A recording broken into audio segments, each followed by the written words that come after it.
Chosen ones. Setting boundaries. Hello friends, welcome to the University of Isolation, where the chosen ones are not invited but enrolled by divine assignment. A sacred training ground where destinies are sharpened, discernment is heightened, and spiritual eyes are opened. There comes a chapter few ever reach, and even fewer survive. Lesson 9. Setting boundaries. It's the part where the chosen must do the hardest thing of all. Set boundaries. For most of their lives, they've been saying yes when their heart screamed no. They've kept quiet when truth burned in their chest. They've shrunk to fit rooms too small for their soul, all because of one root, codependency. But then, something shifts, a holy awakening, a realization that they were never meant to live at the mercy of others' opinions. And so, they begin. Small at first, a no here, a boundary there. But hear this, chosen ones, when you start to rise, expect the backlash. Not from enemies, but from the ones who benefited from your silence. They liked you better weak, better agreeable, better confused, submissive, and compliant. They don't celebrate your healing because your healing costs them control. They don't want you to discover your worth, because if you ever knew what God put inside you, you'd never settle again. In the Matrix, the system rewards obedience, not boldness. It praises the quiet employee who never stirs the waters, who does 3 jobs for the price of 1. They're not being valued, they're being used. The system loves your lack of boundaries because your silence is their profit. So what now, chosen one? Do you shrink again, or do you rise?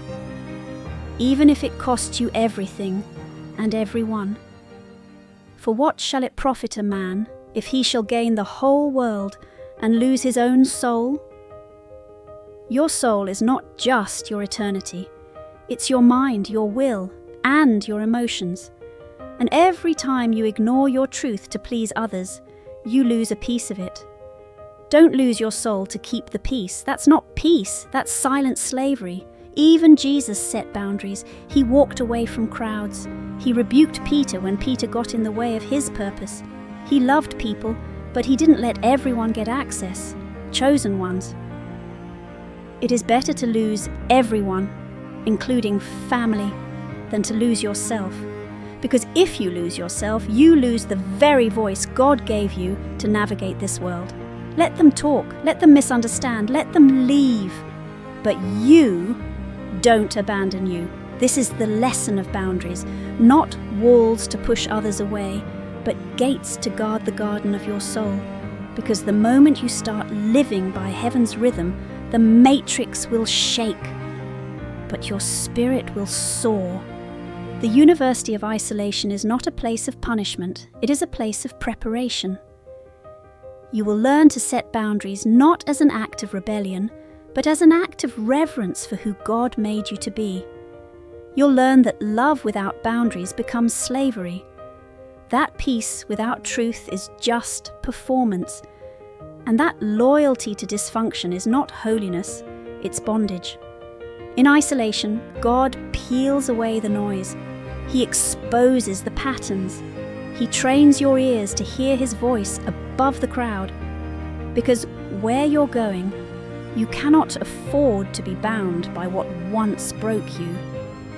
This is where He teaches you to walk alone so that when He sends you back, you no longer lose yourself trying to keep others comfortable. So, chosen ones, do not fear the solitude. It is your sanctuary.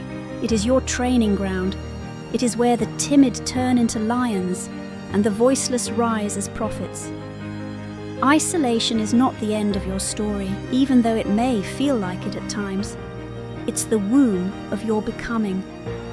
And when you emerge from this place, you will no longer beg for seats at tables you were sent to flip.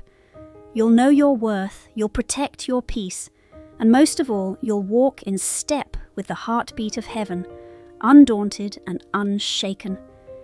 Thank you for watching. until I see you in the next class. Please like, share, subscribe for more soul food, and leave a comment down below.